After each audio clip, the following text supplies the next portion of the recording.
Miss आपकी आवाज नहीं आ रही। मैं अभी कुछ बोला ही नहीं। आवाज आ रही है? यस मिस अब आई। मैंने कुछ सही है। बोला ही नहीं, मैं कैसी आवाज आएगी? मुझे लगा आ ही नहीं रही, मिस कुछ बोल ही नहीं रही। हाँ मिस अब सही आ रही है। या फर्स्ट रो को मल्टीप्लाई करेंगे हम, इस फर्स्ट रो को अब सेकंड कॉलम के साथ मल्टीप्लाई करें तो 21 22 1 22 एंड 3 मल्टीप्लाई बाय माइनस का 39। तो भाई मल्टीप्लाई हो जाएगा तो बीच में साइन कौन सी आ जाएगी? माइनस की। और 39 को 3 से मल्टीप्लाई करोगे तो आंसर क्या आ जाएगा? 117। और 5 को 19 से मल्टीप्लाई करो, बीच में साइन कौन सी आती है? प्लस की। मल्टीप्लाई में हमेशा याद रखिएगा कि साइन कौन सी आती है? प्लस की। और डिटर्मिनेंट में साइन कौन सी आती है? माइनस की। क्लियर है यहाँ तक?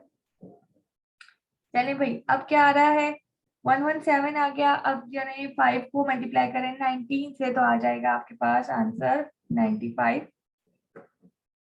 अब आगे आ जाइए। अब इसी फर्स्ट रो को लास्ट वाले कॉलम से मल्टीप्लाई करें। 1 1 जा 1 प्लस 3 3 जा 9 प्लस 5 माइनस प्लस माइनस क्या हो जाएगा? प्लस माइनस माइनस एंड 5 2 जा 10। ठीक है भाई, इसी तरह से बाकी भी कर लीजिए। 2 को 32 से मल्टीप्लाई करेंगे तो हमारे पास क्या आंसर आ जाएगा? माइनस का 64 plus 204 minus 140, 44 minus 156 plus 133 and 2 plus 112 minus 14। Similarly यहाँ पर भी हम ऐसे ही करेंगे। 28 प्लस 48 408 माइनस 120। ये सब मैं डायरेक्ट लिख रही हूँ क्योंकि मैंने ये सॉल्व कर लिया था, इसीलिए यहाँ पर अगर आप 9 को 32 से मल्टीप्लाई करेंगे तो आपके पास आंसर क्या आएगा? 288। और फिर आप 8 को मल्टीप्लाई करेंगे 51 से तो आपके पास आएगा 408। और फिर 6 को 20 से मल्टीप्लाई करेंगे तो आंसर क्या आएगा? माइनस का 120। सिमिलरली हम इसी रो को सेकंड कॉलम के साथ मल्टीप्लाई करेंगे तो हमारे पास आंसर आएगा 198 माइनस 312 प्लस 114। ये आ जाएगा 9 माइनस 24 माइनस 12। तो जब आप इन सबको आप प्लस माइनस करेंगे तो फाइनल जो आपके पास आएगा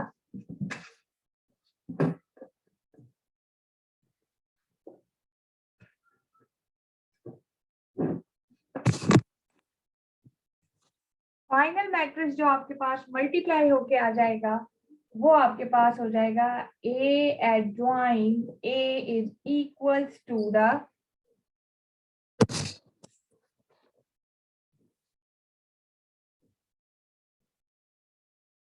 21 0 0 0 0 21 0 0 21।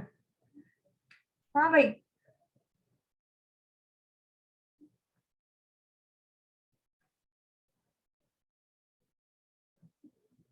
यहाँ तक समझ आ गया सबको? यस मिस आ गया। गुड। तो अब देखिए, डिटर्मिनेंट में है आपके पास आइडेंटिटी। आई का मतलब क्या था? यूनिट और आइडेंटिटी मैट्रिक्स। और अगर याद हो तो यूनिट का मैंने क्या था? एक ऐसा मैट्रिक्स जिसमें अगर हम कॉमन ले ले तमाम मैट्रिसेस में 1 1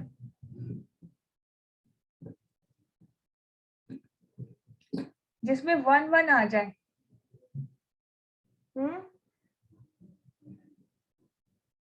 तो ऐसा मैट्रिक्स क्या कहलाता है आपके पास? आइडेंटिटी या फिर यूनिट मैट्रिक्स कहलाता है। ठीक है भाई, तो मुझे ये बताओ, अगर मैं इस पूरे मैट्रिक्स से 21 को कॉमन ले लूं बाहर तो मेरे पास क्या आंसर आ जाएगा?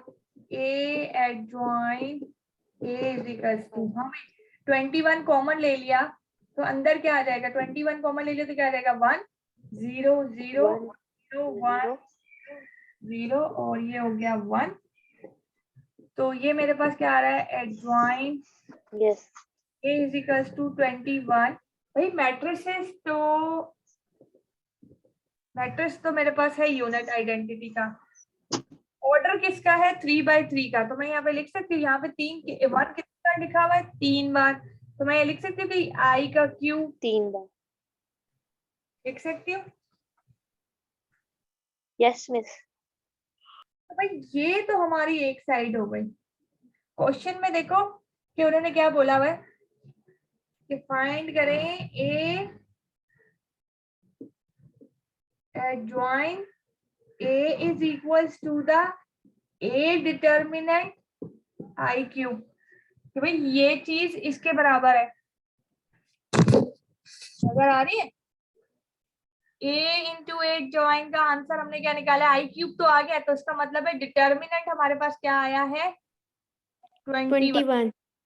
तो भाई अब हम इसका डिटर्मिनेंट मालूम करेंगे और देखेंगे कि क्या 21 आ रहा है।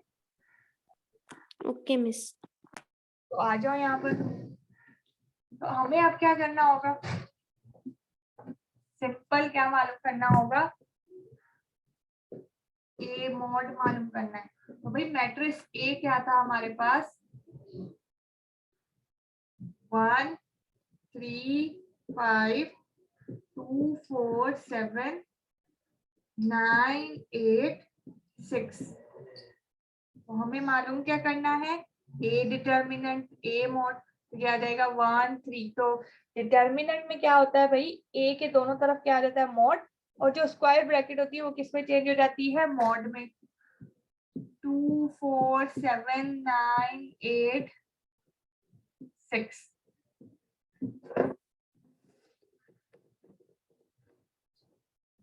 भाई ए मॉड मालूम करने का तरीका क्या था? शिजा फर्स्ट एलिमेंट लेंगे। यस, फर्स्ट एलिमेंट और तो भाई क्या बच गया? 4 7 8 6 आ गया। 4 7 8 8। तो मिटा रही हूँ।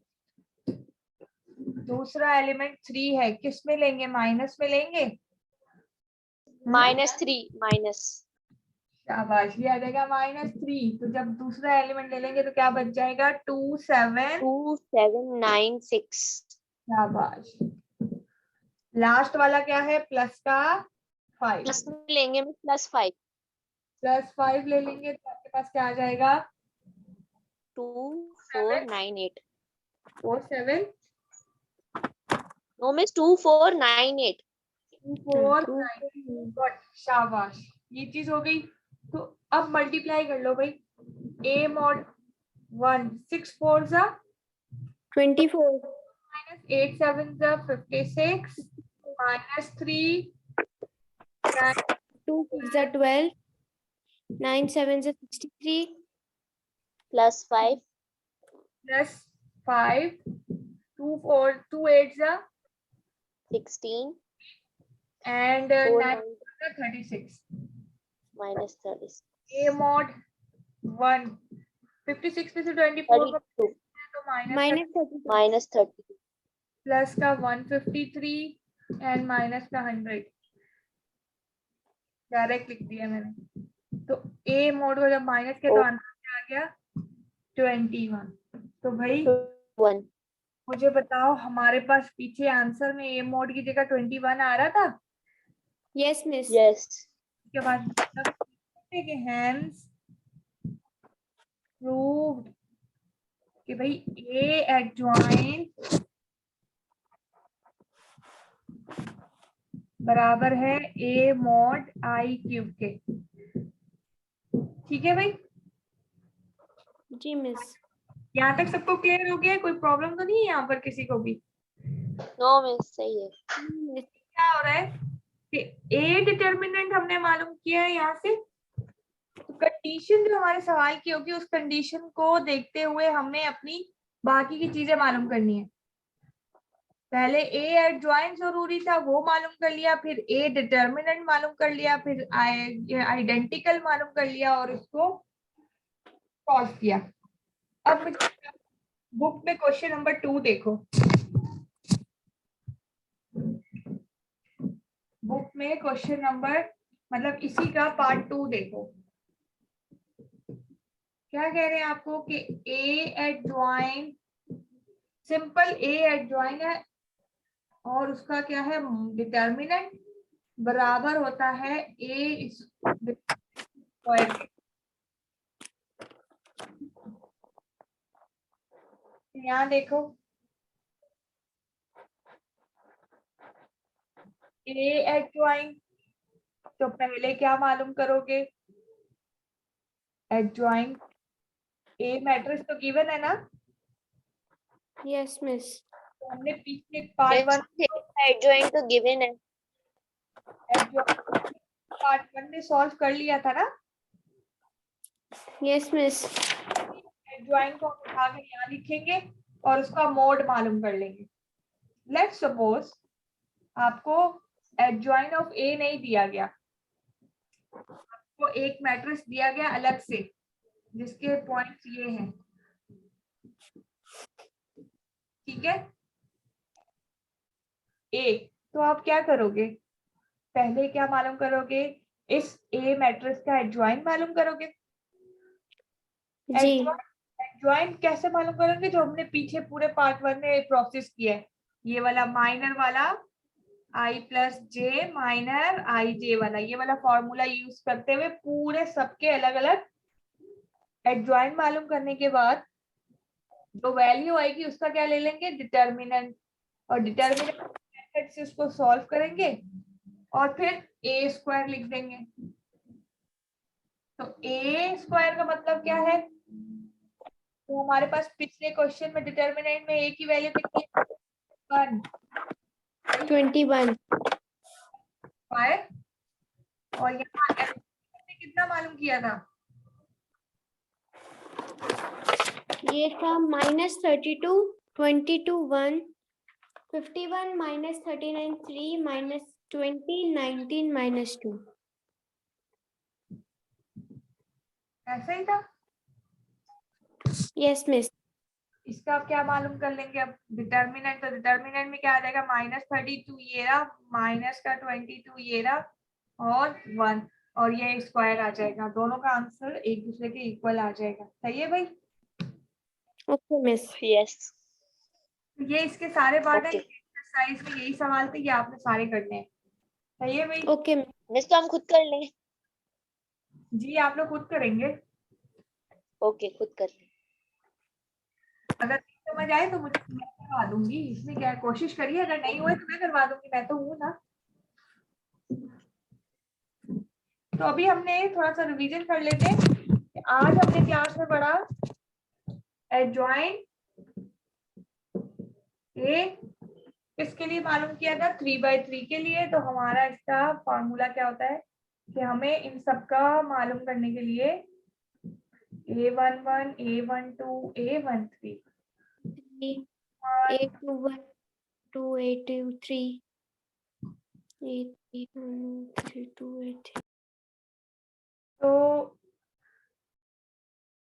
इसका मालूम करने का फॉर्मूला क्या है, A11 मालूम माइनस आई प्लस जे इना माइनर आई जे। भाई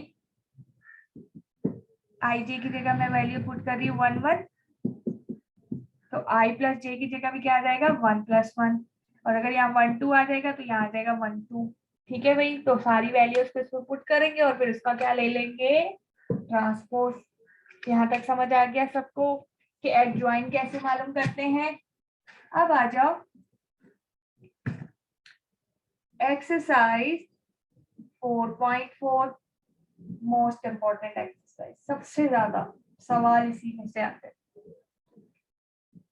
कह रहे हैं कि एडजॉइन करना सीख लिया, डिटर्मिनेंट मालूम करना सीख लिया, तो अब आप लोग मालूम करें इनवर्स ऑफ मैट्रिक्स। क्या मालूम करेंगे, inverse of matrix. Inverse matrix, inverse का फॉर्मूला क्या होता है, A-1, किसी भी वेरिएबल की पावर अगर माइनस में चले जाए तो उसे हम क्या कहते हैं, इनवर्स। किसी भी मैट्रिक्स का इनवर्स मालूम करने का जो फॉर्मूला होता है, A inverse is equals to the adjoint of A divided by determinant of A. तो अब समझ आया कि भाई हमें क्यों पिछली एक्सरसाइज में मॉड और एडजॉइंट निकालना सिखाया गया, क्योंकि असल Yes. हमें क्या मालूम करनी थी, इनवर्स। Main Inverse. होते हैं इनवर्स वाले, तो इसलिए इनवर्स के लिए हमें एडजॉइंट भी मालूम करना आना चाहिए और डिटर्मिनेंट भी मालूम करना आना चाहिए। ठीक है। अच्छा जी, मैंने आपको शायद पिछली क्लास में एक बात नहीं बताई थी कि ए डिटर्मिनेंट, अगर मुझे इसका आंसर आप लोग देंगे, if A mod is a non singular then A inverse is applicable. Option A yes and option B is no. जी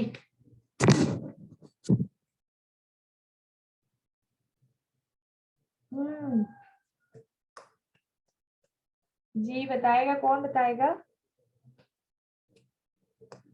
अगर ए मोड का आंसर नॉन सिंगुलर हो तो क्या ए इनवर्स इज एप्लीकेबल, क्या ए इनवर्स इस पर एप्लीकेबल होगा?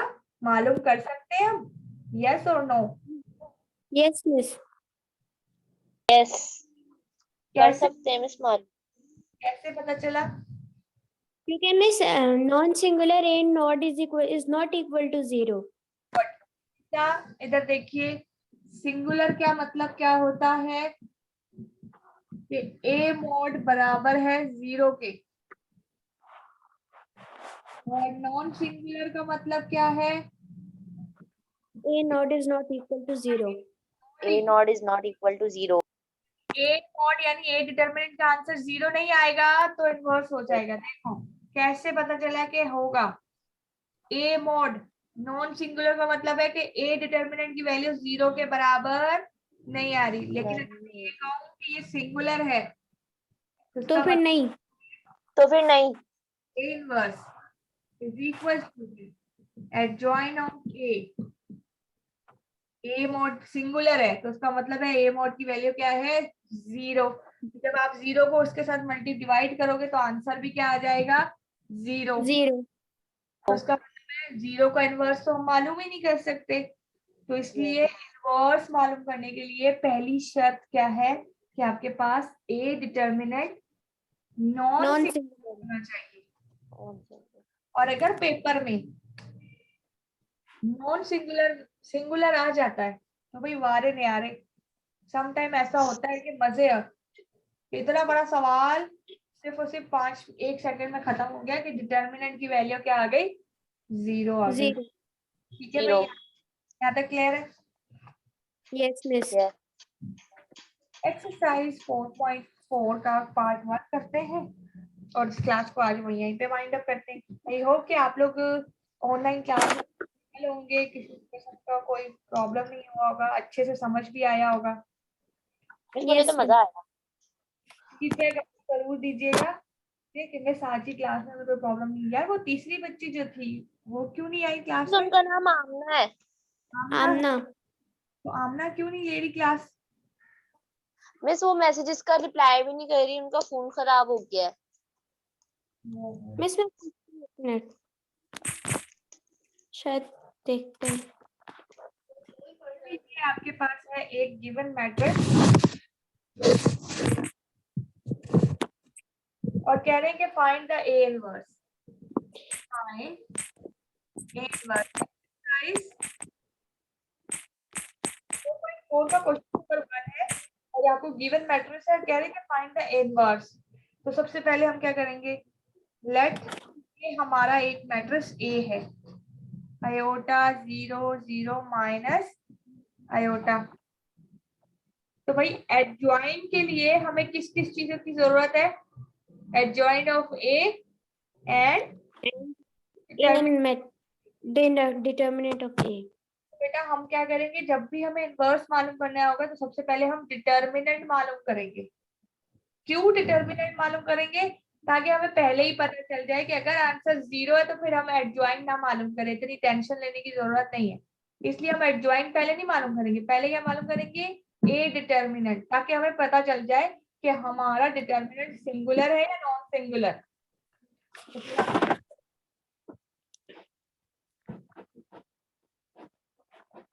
देखेंगे यहाँ पे है A mod is equals to, हाँ भाई ए मॉड के क्या है, आयोटा 0 0 माइनस आयोटा। तो भाई मुझे ये बताइए,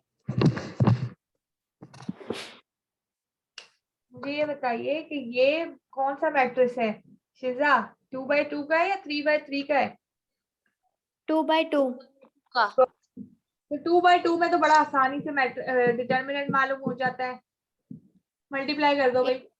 आयोटा को आयोटा से मल्टीप्लाई किया तो क्या आ गया, माइनस का आयोटा स्क्वायर, 0 को यस मल्टीप्लाई किया तो 0 आ गया और बीच में साइन क्या आ गई, माइनस की। तो A determinant is equals to minus iota square, and as we know that we already read in the chapter 2 complex, the iota square value is minus minus 1. So we put here, now we have the determinant of a is minus 1, the plus 1. Determinant is equals to the 1. So we can write here a determinant is not equals to 0. ठीक है, it is non singular. ये लिखेंगे आप इस तरीके से, it is non singular. तो भाई फॉर्मूले में इनवर्स मालूम हो गया, इनवर्स में हमें एडजॉइन और डिटर्मिनेंट, तो हम पहले क्या मालूम करते हैं, डिटर्मिनेंट। डिटर्मिनेंट नॉन सिंगुलर आ गया तो फर्दर हम एडजॉइन ऑफ ए मालूम करेंगे। तो 2/2 का एडजॉइन मालूम करना आसान है या मुश्किल है? एडजॉइन ऑफ ए आसान है भाई, बहुत आसान है। क्या करते हैं, ऊपर आ जाएगा ए की पोजीशन चेंज करनी है और बी और सी का माइनस साइन चेंज करना है। आ जाएगा, ये दोनों की क्या हो जाएगी, साइन चेंज हो जाएगी, ये ऊपर चला जाएगा और ये नीचे आ जाएगा और ये दोनों की जगह चेंज हो जाएगी। हाँ भाई, तो साइन चेंज हो जाएगी। तो भाई एडजॉइन भी मालूम हो गया और इनवर्स भी मालूम हो गया, डिटर्मिनेंट भी मालूम हो गया, सॉरी डिटर्मिनेंट मालूम हो गया। तो फार्मूले में वैल्यू पुट कर दो, A inverse is equals to the adjoint of A कितना आया जी, माइनस का आयोटा 0 0 एंड, ठीक है, और डिटर्मिनेंट की वैल्यू कितनी आई, 1। तो 1 को डिटर्मिनेंट से मल्टीप्लाई कर दो, तो 1 को जब इससे डिवाइड किया तो आंसर क्या आ गया हमारे पास, inverse is equals to minus का आयोटा 0 0 1। ठीक है, बस ये आंसर था आपका।